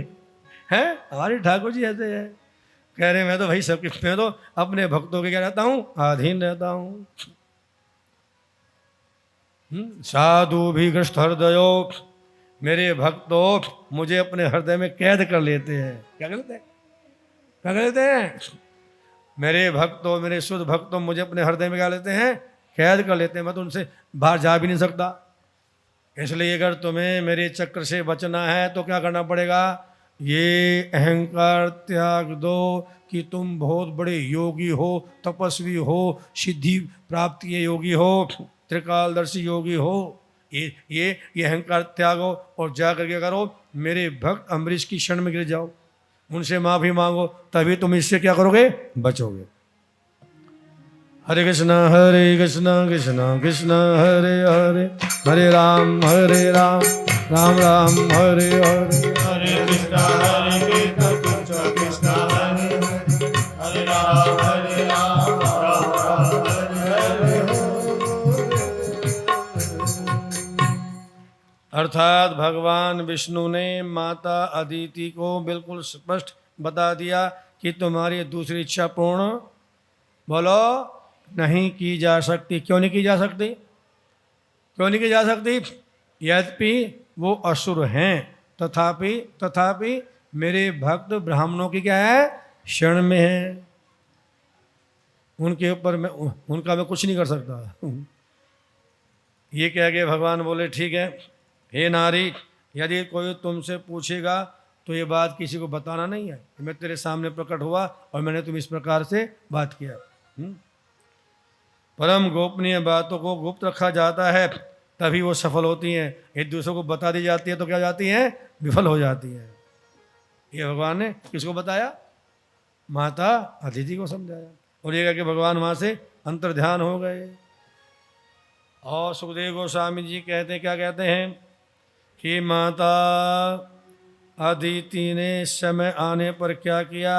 भगवान ने समय आने पर माता अदिति के गर्भ में प्रवेश किया।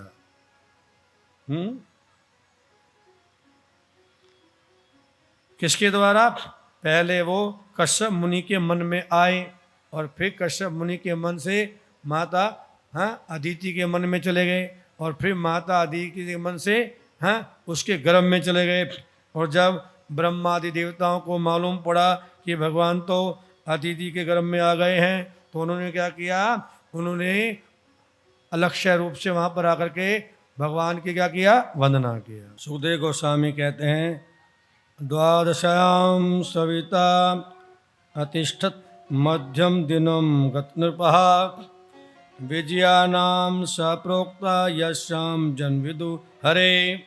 हे राजा, द्वादशी के दिन जब भगवान प्रकट हुए तो सूर्य मध्यम आकाश में था। जैसे कि प्रत्येक विद्वान को पता है यह द्वादशी विजया द्वादशी कहलाती है। बोल नारायण भगवान की शंख ढोल मृदंग नगाड़े बजने लगे। सिद्ध विद्याधर किन्नर चारण यक्ष आदि भगवान का गुणगान गाने लगे। जब भगवान अदिति के गर्भ से प्रकट हुए तो उनके 4 हाथ में शंख चक्र गदा पद्म सुशोभित हो रहे थे। उन्होंने पीताम्बर वस्त्र धारण किए थे। भगवान अपने माता पिता की उपस्थिति में ही क्या हो गए, एक छोटे से बोने ब्राह्मण बन गए। क्या हो गए बोलो जी? पहले कैसे बने थे? विष्णु के रूप में। पहले पूरे विष्णु के रूप में प्रकट हुए, फिर क्या हुए? फिर माता अदिति और कश्यप मुनि के सामने एक छोटे से बोने ब्राह्मण के रूप में प्रकट। बोलो वामन देव भगवान की जय। भगवान कृष्ण भी तो ऐसे हुआ था ना कि पहले चतुर्भुज में प्रकट हुए थे और बाद में देव की वासुदेव के सामने एक छोटे से बालक बन गए थे। तो यहाँ भी भगवान ऐसे कर रहे हैं। क्या कर रहे हैं? पहले चतुर्भुज रूप में प्रकट होते हैं और बाद में एक छोटे से बोने ब्राह्मण का रूप धारण कर लेते हैं। जब ऋषियों ने भगवान को ब्रह्मचारी वामन के रूप में देखा, बोने ब्राह्मण के रूप में देखा, तो वो निश्चित रूप से क्या हो गए? प्रसन्न हो गए।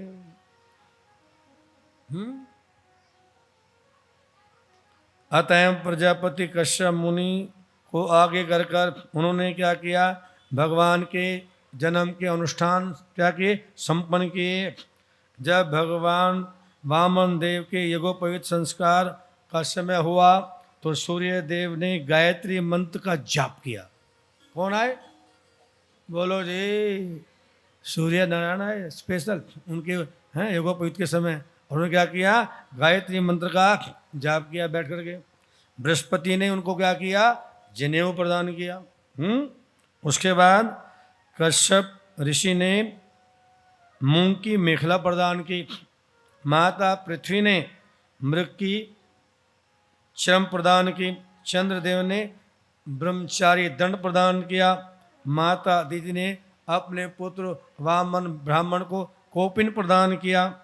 हे राजा, ब्रह्मा जी ने भगवान वामन देव जी को कमंडलू प्रदान किया और सप्त ऋषियों ने कुशा प्रदान की। माता सरस्वती ने उनको रुद्राक्ष की माला प्रदान की। यक्ष राज कुबेर ने उनको भिक्षा मांगने का पात्र प्रदान किया और शिव की पत्नी माता भगवती पार्वती ने उन पात्र में सबसे पहले भीख डाली।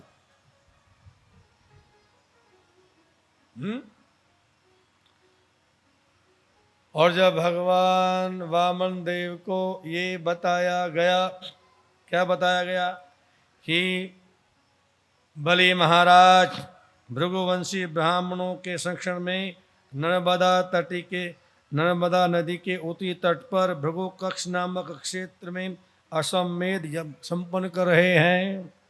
तो भगवान वामन बलि महाराज पर अपनी कृपा प्रदान करने के लिए उस यज्ञशाला की ओर चल पड़े। भाई अब तो हम जाकर राजा तीन लोगों को राजा से मांगेंगे। बोलो हरे कृष्णा। अब हमारा पात्र कौन भरेगा? अरे बोल, कौन भरेगा? तीनों लोगों का राजा बलि, उससे भीख मांगे, उससे भिक्षा मांगे। चल पड़े भगवान। सारी दुनिया को देने वाली भिखारी बन के चल पड़े। हरे कृष्ण कृष्ण कृष्ण हरे हरे, हरे राम। सुखदेव गोस्वामी कहते हैं कि हे महाराज परीक्षित, जब वामन देव जी चमकीले तेज से बलि महाराज की सभा में पहुँचे तो उनके तेज के सामने बलि महाराज के यज्ञ के सारे पुरोहित क्या हो गए? तेजहीन हो गए। क्या हुए? भाई आप हजारों वाट के बल्ब जलाओ, अगर सूर्य भगवान प्रकट हो जाए तो क्या उनका प्रकाश पता लगेगा? बोलो ना। सूर्य भगवान के सामने तुम हजारों हजारों का लाखों लाखों बल्ब जला दो तो भी क्या होगा, उनका प्रकाश क्या होगा, फीका पड़ जाएगा। सही बात है, सहमत हो? ऐसे ही भगवान वामन देव जी के सामने क्या हुआ, जितने भी महाराज बलि के पुरोहित थे उनका तेज क्या हो गया, क्षीण हो गया। हाँ? और सब ये सोचने के लिए मजबूर हो गए क्या, कहीं हमारी यज्ञशाला में सूर्य नारायण तो नहीं आ गए, ये सूर्य देव तो नहीं आ गए, अथवा कहीं सनत कुमार जी तो नहीं आ गए, कहीं अग्नि के देवता तो नहीं आ गए हमारे महाराज बलि का यज्ञशाला देखने के लिए। सब इस बात को सोचने के लिए क्या हो गए, मजबूर हो गए। और जब भृगुवंशी पुरोहितों तथा उनके शिष्य अनेक प्रकार के तर्क वितर्क आपस में कर रहे थे, उसी समय भगवान वामदेव जी अपने हाथ में दंड, ब्रह्मचारी दंड, ब्रह्मदंड है, छाता और एक कमंडल, जल से भरा कमंडल लेकर के उस यज्ञशाला में प्रकट हो गए। हे राजन, सभी ने अपने अपने स्थानों पे खड़े होकर के क्या किया, वामन भगवान का क्या किया, सम्मान किया। सब खड़े हो गए। भगवान वामदेव को देख करके सब क्या हो गए, प्रफुल्लित हो गए। और बलि महाराज की तो खुशी का कोई ठिकाना ही नहीं रहा। हाँ, बलि महाराज तो देखा, अरे मैंने तो आज तक इतना इतना दिव्य रूप वाला कोई बालक आज तक कभी जीवन में देखा ही नहीं है। हैं? तो बलि महाराज ने बड़ी प्रसन्नता पूर्वक उनको बैठने के लिए आसन दिया, उनके चरणों को पूजा, उनके चरणों को धोया। हरे कृष्ण कृष्ण कृष्ण हरे हरे, हरे राम राम राम हरे। और उनकी पूजा किया। तदपाद शोचनम जन कलमसम अपहम शय धर्मविद मूर्धनि अदधात सुमंगलम यत देव देवो गिरीशा चंद्रमौलि ददार मूर्धना पर्या च भक्तया। श्री सुखदेव गोस्वामी ने कहा, हे महाराज परीक्षित, राजा देवताओं में श्रेष्ठ ललाट पर चंद्रमा का चिन्ह धारण करने वाले विष्णु के अंगूठे से निकलने वाली गंगा जल को अपने सिर पर बड़ी भक्तिपूर्वक धारण करते हैं। धार्मिक सिद्धांतों से भिगोने के कारण बलि महाराज को यह ज्ञात था क्या कि स्वयं भोले शंकर जी भी भगवान श्री विष्णु के चरणों के से निकलने वाला जो धोवन है, जो गंगा जी जो भगवान विष्णु के चरणों का धोवन है, उसको अपने मस्तक पर क्या करते हैं, धारण करते हैं। तो हमें भी क्या करना चाहिए, इनके चरणों का धोवन अपने मस्तक पर धारण करना चाहिए। तो बलि महाराज ने भी भगवान के चरणों का जो जल था उसको अपने मस्तक पर क्या किया, धारण किया, छिड़का। श्री बलिर्वाच स्वागतम ते नमस्तुभ्यं ब्राह्मणं किं करवामते ब्रह्म ऋषीणां तपः साक्षात् मन्ये त्वा आर्य वपुधरम। तब बलि महाराज ने वामन देव से कहा, हे ब्राह्मण, मैं आपका हार्दिक स्वागत करता हूँ और आपको सादर नमस्कार करता हूँ। कृपया बताएं कि हम आपके लिए क्या कर सकते हैं। हम आपको ब्रह्म ऋषियों की तपस्या का साक्षात स्वरूप मानते हैं। आपके आने से मेरा कुल धन्य हो गया, मेरा परिवार धन्य होगा, मेरा क्या हो गया है, जीवन धन्य हो गया। आप कृपया करके मुझे अपने आने का प्रयोजन बताइए, जिससे कि मैं आपकी इच्छा के अनुसार कार्य कर सकूं। हरे कृष्ण कृष्ण कृष्ण हरे राम राम राम अद्यने पितरा तृप्ता अद्यने पीवतम पावितम कुलम अद्य सृष्ट कुर्तु अयम यद भवान आगते ग्रहण। हे प्रभु, आप कृपा करके हमारे घर पधारे हैं, अतः मेरे सारे पूर्वज तृप्त हो गए, हमारा परिवार तथा समस्त वंश पवित्र हो गया है और जिस यज्ञ को हम कर रहे हैं आपकी उपस्थिति से वो हमारा यज्ञ भी क्या हो गया है, पूर्ण हो गया है। आपके आने से हम धन्य हो गए हैं।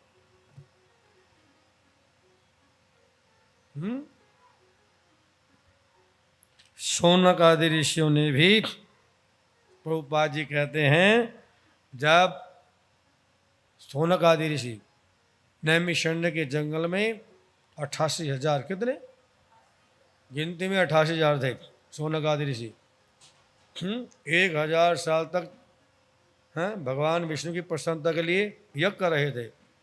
और बहुत लंबे समय से वो क्या कर रहे थे, हवन कुंड में आहुति डाल रहे थे। और हवन कुंड से उठने वाले धुएं से उनके चेहरे भी काले पड़ गए थे, उनको शांति नहीं मिल रहा था। और तब उनकी सभा में 22 वर्ष के शौनक आदि ऋषि 50, 60, 70 हजार साल वाली आयु वाले हैं, और ये सूत गोस्वामी केवल 22 साल के थे। और सारे के सारे 22 साल के सूत गोस्वामी को देख करके यज्ञशाला में खड़े हो गए थे, सब स्वागत करने के लिए खड़े हो गए। और सब ने कहा कि अब हमें विश्वास हो, क्या हो गया कि भगवान नारायण हम पे क्या हो गए हैं, खुश हो गए। अपनी कुटिया में राम भक्त हनुमान को देख करके हैं प्रफुल्लित हो गए। कौन, श्री विभूषण जी। अरे हनुमान जी आपका स्वागत है, स्वागत है, आइए आइए वहाँ पधारिए। अब हमें विश्वास हो गया कि भगवान राम को हम पे क्या हो गई है, दया आ गई, हम पे भगवान क्या हुए हैं, राम खुश हो गए हैं। हनुमान जी बोले भाई वो कैसे है, तुम्हें कैसे मालूम पड़ गया कि भगवान राम तुम्हारे पर प्रसन्न हो गए हैं। तब विभीषण जी कहते हैं इसलिए मालूम पड़ गया है कि जब तक भगवान की कृपा ना हो भगवान का सेवक कहाँ से मिलेगा। हाँ, भगवान राम के विशेष सेवक हो, अरे आप आए हो तो उनकी कृपा से आए हो ना, बोलो हरे कृष्णा। अगर उनकी कृपा नहीं होती तो भला आप कैसे मिलते। आपका आना ही इस बात का सूचक है कि अब भगवान राम हम पे क्या हो गए हैं, बोलो खुश हो गए हैं। सिद्धांत ये है प्रकृति का, भगवान का, कि भगवान की कृपा से कोई भगवान का शुद्ध भक्त मिलता है और फिर उसको प्रसन्न करके, उसकी सेवा करके, उसको प्रसन्न करने के बाद हमें फिर भगवान मिलते हैं। सीधे भगवान किसी को भी कहीं आज तक नहीं मिले। पहले भगवान का कौन आएगा, जोर से बोलो भाई, सुन रहे हो तो जोर से बोल दो, कौन आएगा, यमराज का दूत आएगा। कौन आएगा, पहले भगत के जीवन कौन आएगा, भगवान का शुद्ध भक्त आएगा, भक्त नहीं शुद्ध भक्त आएगा। आजकल तो बहुत ढोंगी भक्त घूम रहे हैं। पद्म पुराण में भोले शंकर जी कहते हैं, क्या कहते हैं, बहवा गुरुवा संति शिष्य वित्ताय हार का, सुदुर्लभ है सदगुरु देवी शिष्य संताप हार का। हे पार्वती तुम सुन लो कि इस कलयुग में बड़े ढोंगी गुरु बन जाएंगे, ढोंगी गुरु की बाढ़ आ जाएगी। सब कहेंगे मैं सबसे उच्च कोटि का गुरु हूँ, लेकिन वास्तव में वो सब ढोंगी होंगे। क्यों, क्योंकि वो क्या करेंगे, वो अपने शिष्यों का धन खाएंगे। क्या खाएंगे, बोलो ना, वो अपने शिष्यों को भगवान की भक्ति नहीं सिखाएंगे, खुद ही भक्ति में तो कहाँ सिखाएंगे। खुद तो कहते हैं हम भगवान हैं, भगवान को निकाल के फेंक देते हैं, हम तुम्हारे गुरु, हम तुम्हारे लिए भगवान, हमारी पूजा करो। कोई भगवान नहीं, कोई राम नहीं, कुछ नहीं है, वो तो निराकार है। क्यों भैया, नहीं समझे मेरी बात आप।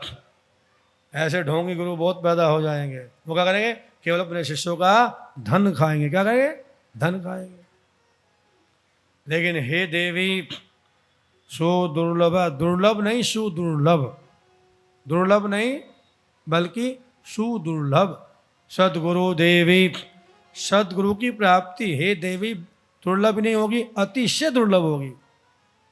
कैसे सदगुरु की, शिष्य संताप हार का, जो अपने शिष्यों का संताप हरेंगे, अर्थात जन्म मृत्यु जरा व्याधि को हरेंगे, जो अपने शिष्य को अध्यात्म ज्ञान देकर के उनके जीवन से चिंताओं का क्या करेंगे, नाश करेंगे। ऐसा सदगुरु हे देवी कलयुग में बड़ी आसानी से नहीं मिलेगा, बड़ी कठिनाई से प्राप्त होगा। इसलिए हमें सावधान रहना है कि किसका संग करना है और किसका संग बोलो नहीं करना है। कहने को सब साधु है, सब अब लाल कपड़े में घूम रहे हैं। ब्रह्मसुर में बहुत साधु महात्मा बैठे हैं, गांजा पीते हैं, सुबह पीते हैं, और कहीं तो शराब के ठेकों पे भी खड़े हो जाते हैं जाके। हरे कृष्ण कृष्ण कृष्ण हरे हरे, हरे राम हरे राम राम राम हरे हमारे इस्कॉन के फाउंडर आचार्य His Divine Grace AC Bhaktivedanta Swami Prabhupada ji जब कॉलेज में अपने पढ़ते थे तो उनका कॉलेज का मित्र नरेंद्र मलिक उनको बोला, अरे अभय बाबू, उस समय उनका नाम था अभय बाबू, हैं ये उल्टा डंगा नाम के स्थान पे जो गोड़िया मठ का मंदिर है कलकत्ता में, वहाँ पर एक सन्यासी आए हैं, वो प्रतिदिन गीता पे प्रवचन कर रहे हैं, चलो चलते हैं उनका गीता पे प्रवचन सुनने के लिए। तो अभय बाबू क्या बोले अपने मित्र नरेंद्र मलिक से, अरे भैया इन साधु महात्माओं में मेरी कोई श्रद्धा नहीं है। नरेंद्र मलिक ने बोला, क्यों नहीं है भैया? अरे मेरे पिताजी क्या करते हैं, रोज किसी न किसी महात्मा को पकड़ ले आते हैं, उनको भोजन कराते हैं, और जब वो घर से निकलते हैं तो बाहर जाके बीड़ी फूंकते हैं, घर से बाहर निकलते बीड़ी पीना शुरू कर देते हैं, तमोगुणी। बोलो हरे कृष्णा। मुझे इन ऐसे संत महात्मा में कोई रुचि बोलो नहीं है, मैं नहीं जाऊंगा। तब नरेंद्र मलिक ने बोला, अरे अब है 5 उंगली बराबर नहीं होती भैया, अच्छे साधु भी हैं तो और नकली भी हैं, एक बार जाने में तो कोई हानि नहीं है, एक बार मेरे कहने से चलो, दोबारा फिर मत जाना, आज मेरी बात मान लो। तो अब है इसी भक्तिवेदांत प्रभुपाद जी अपने शिष्यों को बताया करते थे कि मैंने अपने मित्र नरेंद्र मलिक को बहुत टालने का प्रयास किया, लेकिन वो माना नहीं, और मुझे उसकी बात माननी पड़ी क्योंकि मुझसे प्रेम करता था। और जब हम दोनों मिलकर के कहाँ पहुँचे, उल्टा डंगा स्थान पर गोड़िया मठ के मंदिर में मेन गेट में प्रवेश कर रहे थे, तो वहीं पर कौन खड़े थे, हैं भक्ति सिद्धांत Saraswati Thakur, his Divine grace भक्ति सिद्धांत सरस्वती ठाकुर शीला प्रभुपाद जी खड़े हुए थे सन्यास के वेश में।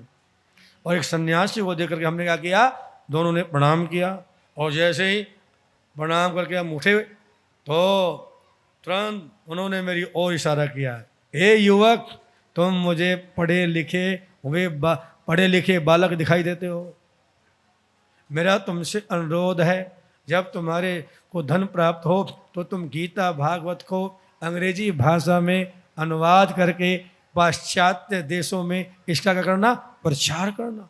पहली ही मुलाकात में अभी प्रणाम करके उठे ही थे,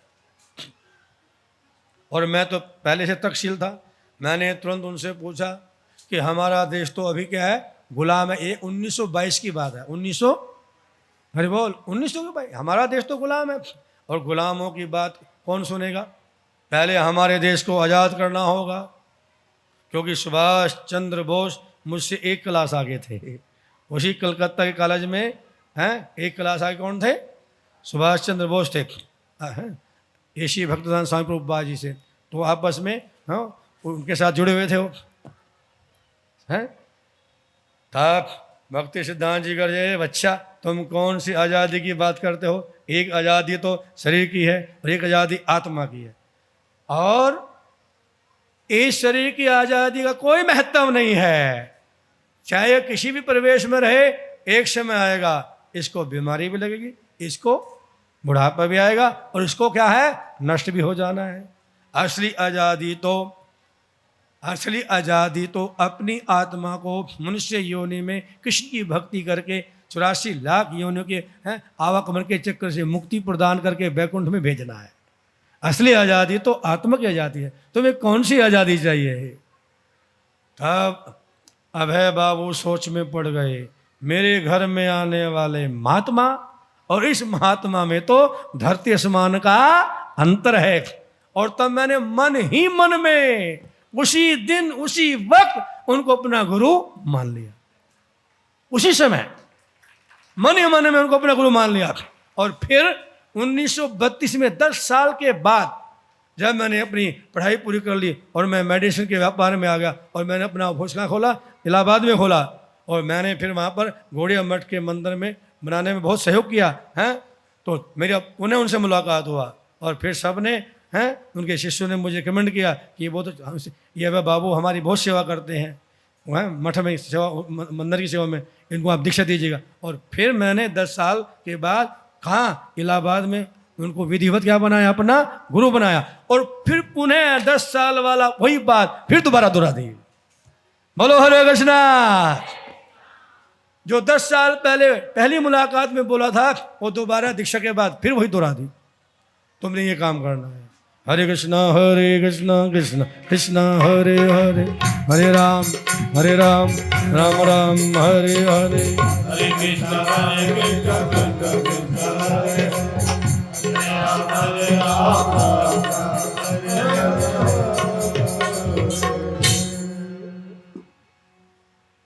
हे ब्राह्मण पुत्र, ऐसा प्रतीत होता है कि आप यहाँ मुझसे कुछ मांगने के लिए आए हो, अतः आप जो भी चाहें मुझसे ले सकते हैं।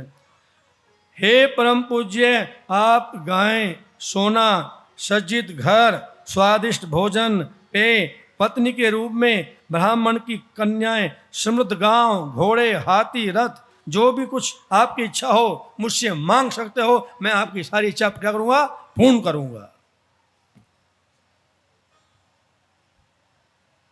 आपके आने से मैं बहुत कृतज्ञ हूँ। आप निसंकोच होकर मुझसे मांगिए। हरे कृष्ण कृष्ण कृष्ण हरे हरे, हरे राम राम राम हरे हरे। ऐसे ही और भक्तिमय कार्यक्रमों के लिए देखिए हरे कृष्णा टेलीविजन। इसे प्राप्त करने के लिए आप अपने केबल अथवा DTH ऑपरेटर से संपर्क करें तथा और अधिक जानकारी के लिए आज ही डायल करें 8767 845 845।